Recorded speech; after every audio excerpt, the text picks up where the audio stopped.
सज्जन श्रोते हो, 20/7/2026 निशिदिनीमध्ये आपणा सर्वांचे सहर्ष स्वागत. निशिदिनीचं शीर्षक आहे जीव जगत ब्रह्माचे स्वरूप. जीव, जीवाचे जग आणि ब्रह्माचे स्वरूप. एकूण 9 कडी आहेत. प्रथम वाचतो, मार्ग सांगतो आणि पुन्हा एकदा सरळ वाचतो. न कळे ढाकळे दिसे भासे आकाश, तेजोमय सर्वत्र अवघा अवकाश. वायू पताका आकाशी फडफडती, दृष्टीना पडती तरीही शांती समाधान देती. वर्षाकाळी तडित तेज गगनाशी भेदी, चपळ चैतन्या कोण मुठ्ठी बंद करी. वायू मिश्रित बाष्प उंच आकाशी तरळे, थंड स्पर्शे जलधारा रूप वर्षा कोसळे. जलधारा महन्मंगल भूवर येती, अन्नधान्य निपदता जीव जगत निष्पत्ती. हे परत एकदा नीट ऐका. जलधारा महन्मंगल भू वर देती, येती नाही, जलधारा महन्मंगल भू वर देती, अन्नधान्य निपदता जीव जगत निष्पत्ती. ऐसा काले पृथ्वी आप तेज वायू आकाशाचा खेळ, पंचकरण योगे संमेलनी जगी जीव जीवन मेळ. पंचमहाभूत निर्मित जीवन परिमूळ निर्माता दृश्य, मिथ्या लटके दृश्य अशाश्वत परी त्याचा निर्माता शाश्वत. येणे जाणे सतत चाले रंग रूप गुण आकार पालटे, विश्व दृश्य येई जाई परी अदृश्य निर्माता कधी ना पालटे.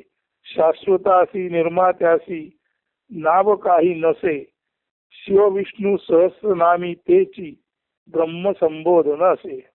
आता ज्याला आपण शिव सहस्रनाम विष्णू सहस्रनाम म्हणतो, ही शंकराची 1000 नावं, विष्णूची 1000 नावं ही त्या मूळ निर्मात्याला उद्देशून आहेत.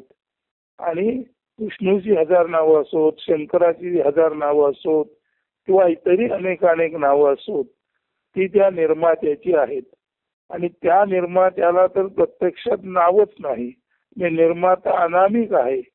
परंतु या विश्वाचा निर्माता कोण याची जेव्हा भक्त आस्थैवाईकपणे चौकशी करतात, तेव्हा त्या भक्तांना आपल्या भक्तीसाठी काही ना काही नावाने त्या निर्मात्याला हाक मारावी लागते.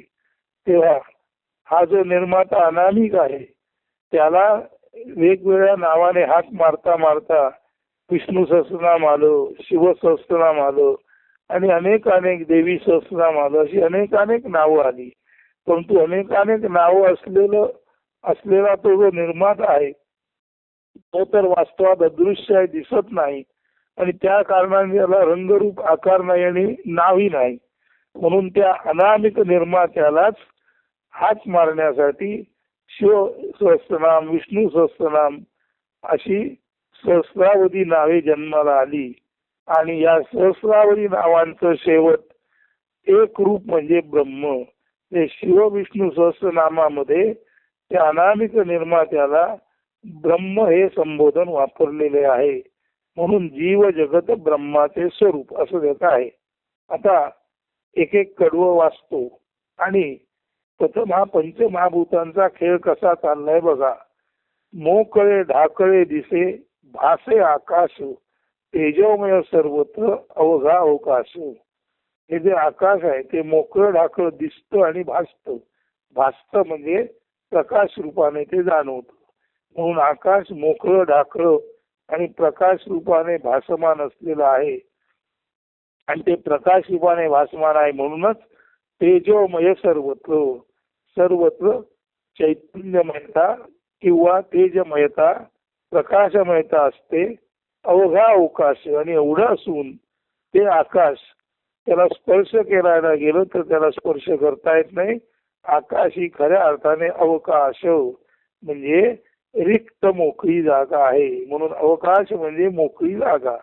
असं हे मोकळी जागा म्हणून जे अवकाश असतो त्यालाच आपण मोकळे ढाकळे दिसे भासे आकाश, तेजोमय सर्वत्र अवघा अवकाश. आकाश आहे ते मोकळं ढाकळ दिसतो वास्तव रिक्त दिसतो, परंतु त्या रिक्ततेमध्ये सुद्धा चैतन्य प्रकाश दिसतो. म्हणून मोकळे ढाकळे दिसे भासे आकाश, तेजोमय सर्वत्र, सर्वत्र तेजोमयता असते, दीप्तिमानता असते, प्रकाशमयता असते, अवघा अवकाश. आणि आकाशामध्ये अवघा अवकाश म्हणजे मोकळीच असते. म्हणजे हे झालं आकाश तत्व. मोकळे ढाकळे दिसे भासे आकाश, तेजोमय सर्वत्र अवघा अवकाश. पुढे ऐका, वायू पताका आकाशी फडफडती, वायू पताका आकाशी फडफडती, दृष्टीला पडती तरीही शांती समाधान देती. म्हणजे आकाशात वायू त्याचं विचरण चालू असतं आणि वायूचं विचरण चालू असताना त्या वायूच्या विचरणाची म्हणजे वाऱ्याची फडफड कानावर येते, परंतु वायू जो फडफडतो त्या वायूच्या पताका म्हणजे पताका फडफडतात तसा वायू फडफडतो आणि वायूची फडफड ऐकू येते, पण वायुरूपी पताका पाहायला गेलं तर दृष्टीस पडत नाही. म्हणजे आकाशामध्ये वायुरूपी पताका फडफडतात आणि त्या फडफडीचा आवाज येतो, पण त्या पताका दृष्टीस पडत नाहीत, तरी सुद्धा त्या वायूची फडफड तनमनाला शांती समाधान देते, म्हणजे थंडावा प्राप्त होतो. म्हणून आकाश झालं, वायू झाला. वर्षा काळी तडित तेज गगनाशी भेदी, चपळ चैतन्या कोण मुठ्ठी बंद करी. वर्षा ऋतूत तडित तेज म्हणजे तडित म्हणजे वीज, विजेचे तेज गगनाला भेदून गगनाला ते दोन भाग करतं. चपळ चैतन्या कोण मुठ्ठी बंद करी. अशा चपळ चैतन्याला आपल्या मुठीत कोण बंद करू शकतो, म्हणजे अशा चैतन्याला वश कोण करू शकतो. आकाश झालं, वायू झाला, तेज झालं. वायू मिश्रित बाष्प उंच आकाशी तरळे, थंड स्पर्शे जलधारा रूप वर्षा कोसळे. त्या वायूमध्ये मिसळलेलं जे बाष्प असतं ते आकाशात तरळत असतं, म्हणजे वायू सहित ते आकाशामध्ये तरळतं, फिरतं, फेऱ्या घालतं आणि उंच आकाशात त्याला थंडाव्याचा स्पर्श झाला की तेच बाष्प जलधारा रूपाने वर्षा म्हणून पाऊस म्हणून कोसळतं. हे झालं वर्षा किंवा पाऊस म्हणजे आपतत्व.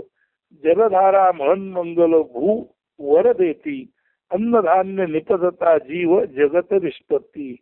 त्या जलधारा आहेत त्या म्हण मंगल वर भूला म्हणजे पृथ्वीला देतात आणि त्या जलधाराच्या योगे पृथ्वीवर अन्नधान्याची निपज होते आणि त्या अन्नधान्याच्या निपजीतून वेगवेगळे जीव चतुर्योनीतील जीव जन्माला येतात आणि त्या जीवांच्या जगताची निष्पत्ती जीवाचं जगत निर्माण होतं.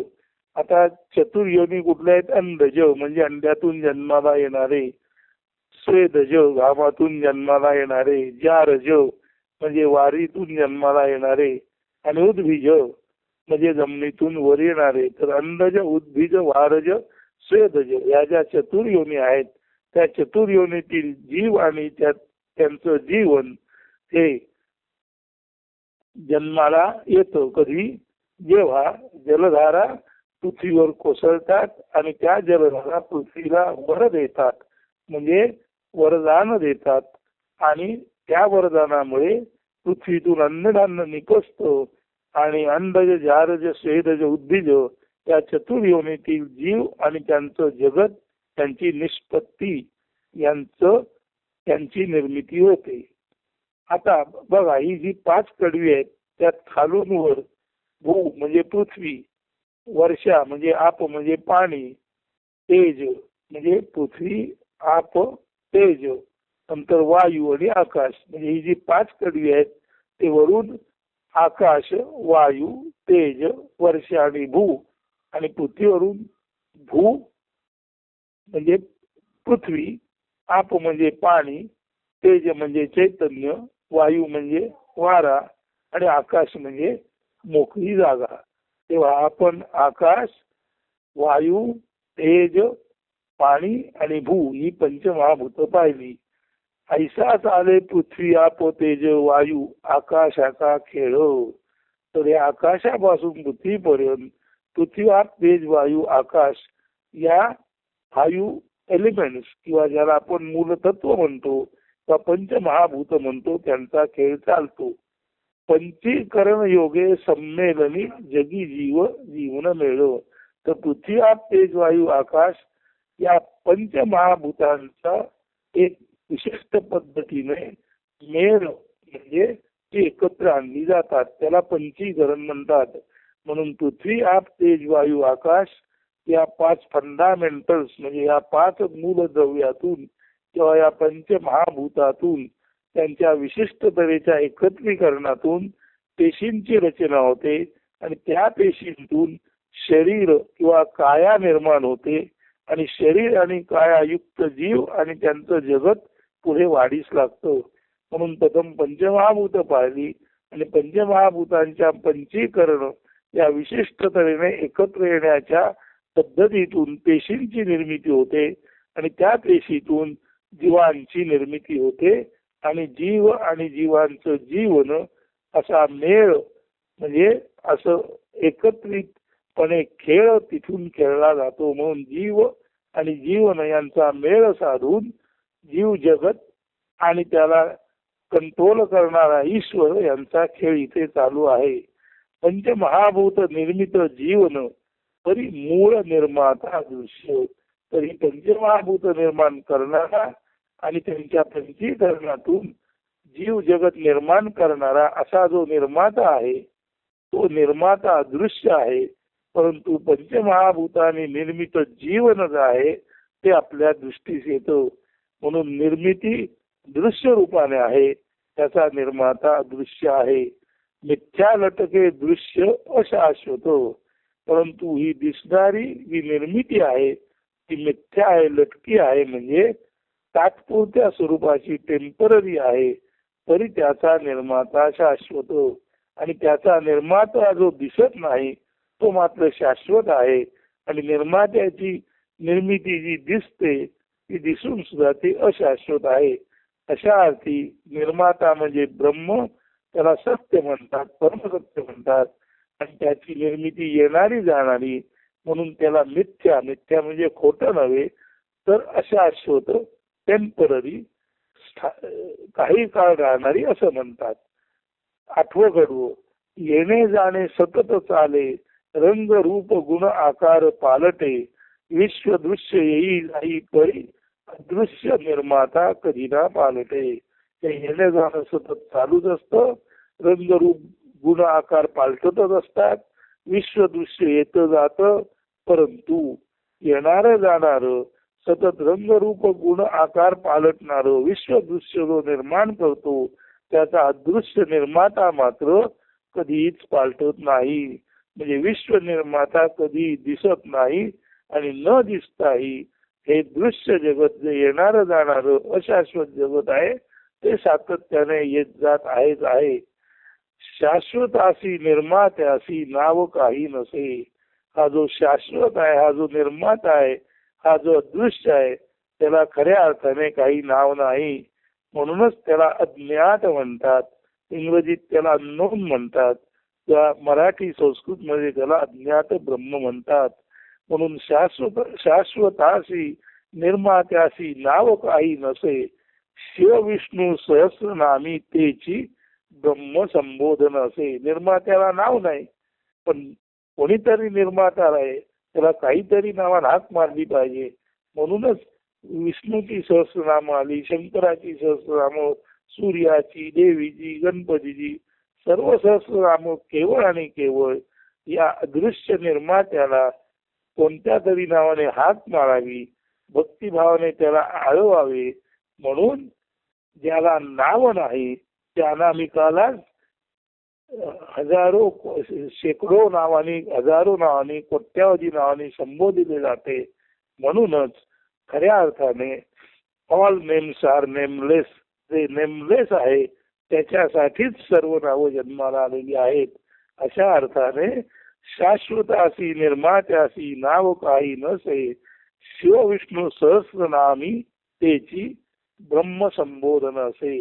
या शाश्वत निर्मात्याला जो शाश्वत आहे, जो निर्माता आहे, परंतु जो अदृश्य आहे, अननोन आहे, त्याला जरी काही नाव नसलं तरी त्याची स्तुती करावी, त्याची भक्ती आळवावी, त्याला भजन कीर्तनामध्ये गावं, त्याला हात मारावी.